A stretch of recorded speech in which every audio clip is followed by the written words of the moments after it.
पश्चिम बंगाल से ये बड़ी जानकारी निकलकर सामने आ रही है, जहां पर राजनीतिक हिंसा कम होने का नाम नहीं ले रही। नॉर्थ 24 परगना में बीजेपी कार्यकर्ताओं पर हमले का मामला सामने आया है, जिनमें 6 से 7 बीजेपी के कार्यकर्ता बुरी तरह से जख्मी हुए हैं, जिनकी हालत गंभीर बताई जा रही है। यह हमला उस वक्त हुआ जब बीजेपी के कार्यकर्ता डोर टू डोर कैंपेन कर रहे थे। वहीं भारतीय जनता पार्टी ने दावा किया है कि हमले में एक कार्यकर्ता की हत्या कर दी गई है। बीजेपी ने टीएमसी पर हमले का आरोप लगाया है, वहीं टीएमसी ने हमले के आरोपों से इनकार किया है। टीएमसी का कहना है कि आपसी रंजिश की वजह से यह हमला हुआ है। हमले के बाद पूरे इलाके में भारी सुरक्षा बल की तैनाती की गई है।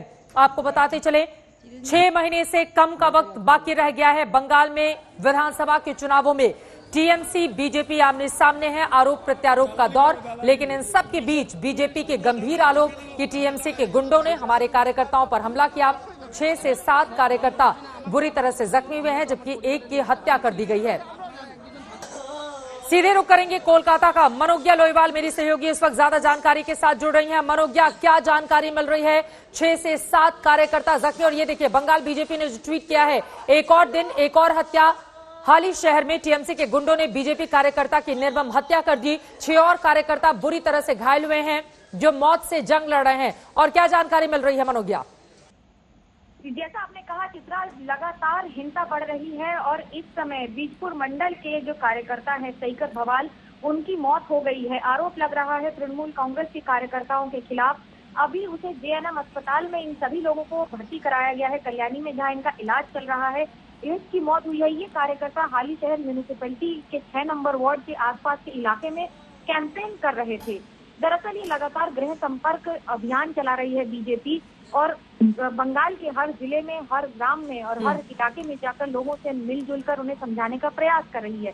कैंपेन के तहत ये मारपीट हुई। मारपीट इस कदर हो गई कि अब रैफ को वहां पर उतारना पड़ गया है और हालात बिगड़ते ही नजर आ रही हैं। स्थानीय विधायक बीजपुर से शुभ्रांशु रॉय, जो मुकुल रॉय के बेटे भी हैं, वो इस समय अस्पताल में हैं और इन सारे कार्यकर्ताओं के साथ हैं। उनका कहना है कि टीएमसी ने ये हरकत की है। हालांकि तृणमूल कांग्रेस की ओर से पूरी तरह से इस घटना से नकार से ये कहा गया है कि आपसी रंजिश की वजह से बीजेपी में ही ये मारपीट हुई, जिसकी वजह से लोग घायल हैं और मौत भी हुई। और ये तस्वीरें भी लगातार मनोज्ञा हम अपने दर्शकों को दिखा रहे हैं। नॉर्थ 24 परगना में बीजेपी के कार्यकर्ताओं पर हमला हुआ है, जिसके बाद बीजेपी काफी ज्यादा आक्रामक होकर लगातार टीएमसी पर निशाना साध रही है, जबकि टीएमसी का पक्ष यह है कि दरअसल आपसी रंजिश की वजह से यह हमला हुआ है।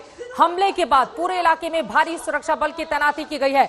मनोज्ञा, अभी हाल ही में हम सब ने वो तस्वीरें देखी थी जब जेपी नड्डा के काफिले पर हमला किया गया था, पत्थरबाजी हुई थी, जिसमें कैलाश विजयवर्गीय की गाड़ी बुरी तरह से क्षतिग्रस्त हुई थी, उनको चोटें भी आई थी। और अब इस तरह की एक और तस्वीर ये क्या बताता है? और अब तो विधानसभा चुनावों में बहुत ज्यादा वक्त बाकी नहीं रह गया है। ये रक्त रंजित जो पश्चिम बंगाल की तस्वीर सामने आ रही है चुनावों के ठीक पहले, ये अपने आप में बेहद भयावह और डराने वाली है।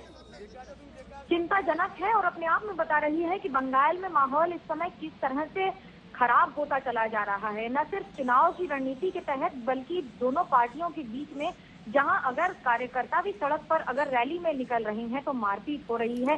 झंडे लेके ही मारपीट शुरू हो जाती है। तो गली से गुजरने के लिए जिस इलाके में जेपी नड्डा ने डोर टू डोर कैंपेन किया था, मनोज्ञा लोईवाल हमारी संवाददाता ये अहम जानकारी देती हुई। फिलहाल पश्चिम बंगाल में लगातार ये रक्त रंजित राजनीति जारी है, आरोप प्रत्यारोप का दौर जारी है, लेकिन तस्वीरें आपने देखी जो काफी ज्यादा चिंता पैदा करती हैं।